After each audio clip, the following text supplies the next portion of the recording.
लाहौर से वफाकी वज़ीर इत्तलात फवाद चौधरी इस वक्त मीडिया से गुफ्तगू कर रहे हैं। लाहौर में बड़ा मौसम जो है वो खुशगवार है और जो बुनियादी आज का यहाँ पे तज़किरा था, जो दौरा हो रहा है उस पर भी मैं बात करूँगा, लेकिन उससे पहले जो आज हमारे अल्हम्दुलिल्लाह जो सेनेट में कामयाबी मिली है उसके ऊपर मैं समझता हूँ कि बात करना ज़रूरी है। आज सेनेट में इस बिल की मंजूरी के बाद जो IMF के पैकेज से मुतल्लिक जो तमाम शराइत थी वो मुकम्मल हो गई हैं और अल्हम्दुलिल्लाह पाकिस्तान ने जो ये प्रोग्राम है उसको, जो हमारी जो बातचीत हुई थी उसको उसकी रूह के मुताबिक इम्प्लीमेंट कर दिया है। इससे पाकिस्तान की जो मईशत है उसमें एक इस्तेहकाम आएगा, रुपये की कीमत जो है उसमें इस्तेहकाम आएगा। और जब आप IMF से जब मुआहदा करते हैं तो उसका फ़ायदा फिर ये हो जाता है कि आपकी जो क्रेडिट रेटिंग्स हैं वो बेहतर हो जाती हैं, जिससे बाकी जो तमाम इदारे जो पाकिस्तान के साथ लेन देन कर रहे होते हैं उन इदारों को एक इस्तेहकाम मिलता है और एक ओवरऑल मईशत जो है उसमें आपको बेहतरी नज़र आती है। और सियासी तौर के ऊपर मैं ये समझता हूँ कि आज अपोजिशन की जो शिकस्त है उसमें एक और इजाफ़ा हुआ। आपने देखा कि जो अपोजिशन जो ख्वाब देख रही थी कि हम कौमी असम्बली में अदम एतमाद लेके आने का, उनको ये पता चला है कि ये ख्वाब उनके उस ऐवान में भी पूरे नहीं हुए जहाँ पे उनको नाम नहाद अक्सरियत हासिल है। सेनेट में अगर आप देखें तो कागज़ों में अपोजिशन जो है उसको अक्सरियत हासिल है, लेकिन वो इस अहल भी नहीं है कि वो वहाँ से भी कोई बिल को रोक सके। तो जिनका, मैंने इसीलिए उस दिन पहले ही कहा था कि ना तीर चलेगा ना तलवार, इनसे ये बाजू मेरे आजमाए हुए हैं। इन बेचारों का सिर्फ ये दो चार, अगर मीडिया जो है इनको लिफ्ट ना कराए तो इनकी वैसी कोई पॉलिसी नहीं है, ना ही इनकी कोई पॉलिसी है, ना ही उनकी कोई सियासत है। और बग़ैर किसी स्कीम के, बग़ैर किसी अपने जो पाँव हैं, अपने बाजू जो हैं, अगर आप उनके ऊपर अपनी सियासत ना तरतीब दे सके तो फिर यही होता है जो अपोजिशन के साथ हुआ है। इस बुरी शिकस्त के बाद मुझे उम्मीद है कि अब वो सुकून से होंगे और कुछ दिन जो हैं वो अच्छे निकल जाएंगे, क्योंकि इनको रोज़ ज़रा उचकल हो रही थी कि पता नहीं हमने क्या पाकिस्तान की सियासत में हंगामा खड़ा कर देना है। लेकिन आज की शिकस्त ने उनकी जो सियासी तबाही है और उनका जो सियासी नाकारापन है उसके ऊपर एक मोहर लगा दी है कि ये अपोजिशन कितनी, क्योंकि मैंने पहले भी बात की थी कि ये चूं चूं का मुरब्बा है। इसमें वो कहते हैं ना, भानमती ने कुनबा पाला, कहाँ की ईंट कहाँ का रोड़ा, भानमती ने कुनबा जोड़ा।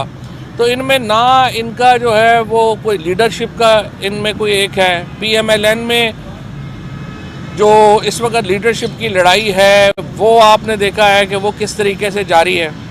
इसी तरीके से पीपल्स पार्टी में कोई पता नहीं है कि किसने क्या बात करनी है। और फजलुर रहमान साहब तो बेचारे रेलू कट्टे हैं, कभी उनको पीपल्स पार्टी पकड़ लेती है, कभी उनको नून पकड़ लेती है, और वो अपना जो है वो हलवा बेचने के, अपने मंजन बेचने के चक्कर में है। लिहाजा एक समझिए कि मुंतशिर अपोजिशन, नाकारा जो हिकमत अमली, और उसके नतीजे में एक और शिकस्त अपोजिशन का मुकद्दर जो है वो बनी है।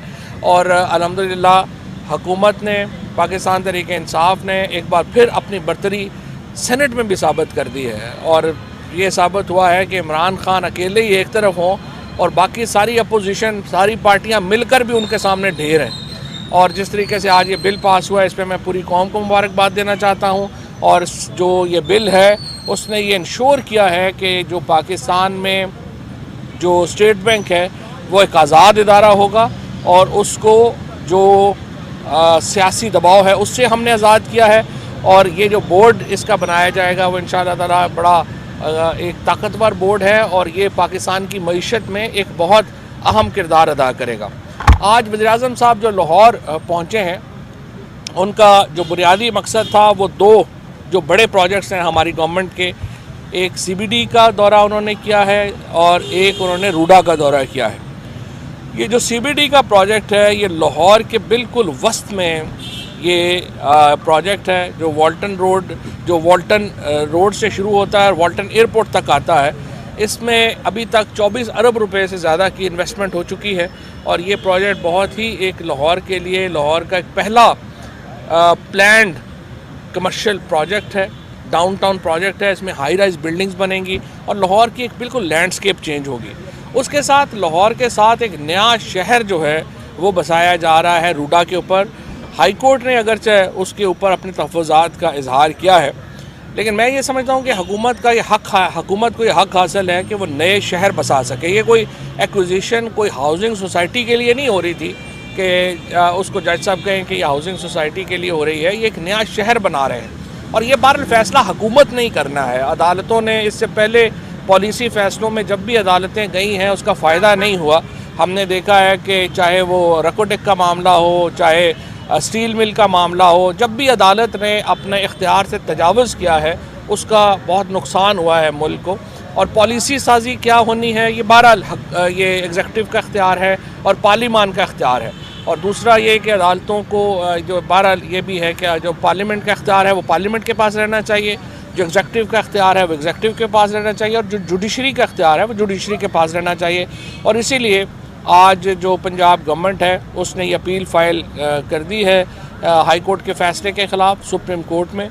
और इंशाल्लाह हमें पूरी उम्मीद है कि जो कमियां कोताहियां यहाँ पे केस प्रेजेंट करने में रह गई वो सुप्रीम कोर्ट में हम पेश करेंगे और उसके नतीजे में ये एक अज़ीमुश्शान जो नया शहर है जो 1,02,000 एकड़ के ऊपर लाहौर के साथ बन रहा है, लाहौर और शेखुपुरा के दरमियान, इससे एक पूरा जो समझिए कि सेंट्रल पंजाब को बहुत इसमें फ़ायदा होगा। और इसमें भी अरबा डॉलर की इन्वेस्टमेंट है जो कि बैनुल अक़वामी इन्वेस्टमेंट्स हैं जो कि पाकिस्तान में आनी है। और हम चाहते हैं कि ये दौरा जो है ये जो शहर है ये अपने वक्त के ऊपर बने, ये जो स्कीम है अपने वक्त के ऊपर मुकम्मल हो और ये बहुत ही अहम है कि हम इसको जो है वो मुकम्मल करें। और मुझे उम्मीद है कि जो हमारे पॉलिसी डिसीजंस हैं या मेजर डिसीजंस हैं, अदालतें उनमें बहुत कानून को एहतियात भी बरतें और एहतियात से चलाएं भी, क्योंकि ये पब्लिक इंटरेस्ट के मामलात हैं और पब्लिक इंटरेस्ट जो है उसको पार्लियामेंट और एग्जीक्यूटिव जो है उसका जो इख्तियार है उसके मुताबिक ही इस्तेमाल जो है वो होना चाहिए। शुक्रिया जी। अच्छा फवाद,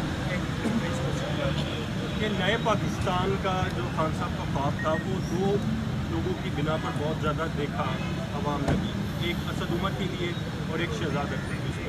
असद उमर जब गवर्नमेंट आती है 6 से 7 माह बाद ही हटा दिए जाते हैं और अब शहजाद अकबर को 3.5 साल बाद, तो आप समझते हैं कि वो जो बयानिया है वो ख़त्म हो गया है या क्या आप समझते हैं? नए पाकिस्तान का ख्वाब जो है वो शख्सियात के ऊपर मबनी नहीं है। नए पाकिस्तान का ख्वाब उन ख्वाबों के ऊपर है जो पाकिस्तान के लोगों ने देखे हैं और पाकिस्तान के लोगों ने इमरान खान को उन ख्वाबों की ताबीर के लिए चुना है। और मैं ये समझता हूँ कि ये जो ख्वाब हैं, ये जो हमारा एक लाएअमल है, ये शख्सियात से बढ़कर है। और इंशाअल्लाह वज़ीर-ए-आज़म इमरान खान की क़यादत में जो नया पाकिस्तान बनाने की तरफ हम चले हैं वो इंशाअल्लाह ज़रूर पूरा होगा। अभी भी मैं समझता हूँ कि जिस तरीके से जो पाकिस्तान में इस्लाहात आई, पहली बार पाकिस्तान में टॉप लेवल के ऊपर, अभी आप ट्रांसपेरेंसी इंटरनेशनल की भी रिपोर्ट देखें, पहली बार पाकिस्तान में जो प्राइम मिनिस्टर और कैबिनेट लेवल के ऊपर जो ऐसी गवर्नमेंट जिसके ऊपर कोई करप्शन का इल्ज़ाम नहीं लगा, कोई स्कैंडल नहीं आया, पहली बार एक तवील अरसे के बाद पाकिस्तान में ऐसी हुकूमत आई। और इसमें ही हमने जो पॉलिसीज़ लाए हैं उसने गेम चेंज कर दी है पाकिस्तान के लिए और पाकिस्तान पहली बार अपने पाँव के ऊपर खड़ा हो रहा है। ये बताइएगा कि सजीला, कैन यू प्लीज साहब ये बताइएगा कि मुस्लिम लीग काफ जो है आपकी इत्तेहादी जमात, वो प्रेस रिलीज़ के ज़रिए कितनी तनकीद करती है आप लोगों के ऊपर, पॉलिसीज़ के ऊपर? हालांकि उनके दो गुजरा भी हैं, बाकी भी शेयर होल्डर हैं तो गवर्नमेंट के अंदर, तो इतनी तो मीडिया भी तनकीद नहीं करता, तो क्या वजह है कि वो आपसे डायरेक्ट बात क्यों नहीं करते, बजाय इसके कि मीडिया का सहारा क्यों लेते? जो तो PMLQ से पूछें कि वो प्रेस रिलीज़ के बजाय बात क्यों नहीं करते। शेख साहब आप ये बताइए कि आज जो सैनिक में बिल पास हुआ कि इसमें यूसुफ रज़ा गिलानी जो है उन्होंने कौमी असम्बली से तो बन गए थे सैनिक, उस वक्त वो अक़लियत में हुए और आज जो है वो अक्सियत में होने के बावजूद पेश नहीं हुए और बिल जो है हुकूमत की तरफ से पास हो गया। कहीं वो पीपल्स पार्टी या हुकूमत के साथ तो नहीं मिल गई, कोई बड़ी टीम तो नहीं अब? यूसुफ रज़ा गिलानी साहब का शुक्रिया कि आज उन्होंने जो है वो इनडायरेक्टली इस बिल के मंजूरी में जो है वो हुकूमत का साथ दिया और पीपल्स पार्टी का भी ज़ाहिर शुक्रिया अदा करना बनता है कि अगर उन्होंने इस तरह से मुल्क के मफाद में ये फ़ैसला किया है तो इसीलिए तो मैं कह रहा हूँ कि अपोजिशन का कोई पता नहीं, एक दिन कुछ होते हैं, दूसरे दिन कुछ होते हैं, आपस में लड़ के इनका जो है वो आप एक दूसरे के कपड़े फाड़ने पे ना आ जाए। मैं बस इस पे ज़रा परेशान तो सर ये फरमाएगा कि मियाँ नवाज शरीफ के हवाले से मुस्लिम लीग नून जो है वो गाहे बगाहे कहती है कि मियाँ साहब वापस आ रहे हैं, कुछ शेर वापस आ रहा है, क्या वाकई कोई ऐसी बात है और आपकी हुकूमत को कोई खतरा है? देखिए, नवाज शरीफ साहब को वापस आ नहीं रहे, लाया जा रहा है इंशाल्लाह। नवाज शरीफ ने कहाँ आना है? पूरे लंदन में एक रेस्टोरेंट उन्होंने छोड़ा जिनका उन्होंने दौरा नहीं किया। तो नवाज शरीफ साहब की दोनों अपीलें जो हैं वो मैं बरतानवी हुकूमत का भी शुक्रिया अदा करना चाहता हूँ कि उन्होंने दोनों अपीलें जो हैं उनकी मुस्तरद की। पहले उनकी जो वीज़ा एक्सटेंशन की थी, फिर उसके खिलाफ अपील हुई, वो दोनों मुस्तरद हो गई हैं। अब चूँकि उनको लग रहा है कि वहाँ की अदालतें को ज़्यादा लंबा अरसा उनको सहारा नहीं देंगी, तो इस तरह की वो यहाँ पे गुफ्तगू शुरू हो रही है कि वो ख़ुद वापस आ रहे हैं, खुद नहीं आ रहे हैं, इंशाल्लाह उनको लाया जा रहा है। आप इमरान खान काबीना में फ्रंट फुट पर खेलने वाले हैं और लगी पिटी के बगैर बात करते हैं। चौधरी परवेज भाई को वज़ीर आला बना के उनका हाथ पूरा क्यों नहीं करते देते ताकि वो हल्की फुल्की मौसीकी तो कम कर दें आपके इमरान? मौसम बात यह है कि वो चौधरी साहब हमारे बुज़ुर्ग हैं और आपने कहा है कि जैसे आप कह रहे थे कि वो प्रेस रिलीज़ में PMLQ तनकीद करती है। मुझे उम्मीद है कि PMLQ जो है वो हमारी एक इंटेग्रल हिस्सा है हमारी कोalition का, और हमारा उनके व्यूज़ के ऊपर बड़ा एहतराम है। कई दफ़ा छोटी मोटी बातें हो जाती हैं कोalition में, लेकिन इंशाल्लाह वो मामला रिज़ॉल्व हुए हैं, हमेशा ही हुए हैं और आगे भी इंशाल्लाह ये मामला रिज़ॉल्व ही रहेंगे। कोई ऐसी लड़ाने वाली बात नहीं। चौधरी साहब ये बताइएगा सर कि बिलावल भुट्टो ज़रदारी कहते हैं कि 27 मार्च को लॉन्ग मार्च करने जा रहे हैं, जबकि शाहिद खान अब्बासी ने भी यही कहा है कि हमें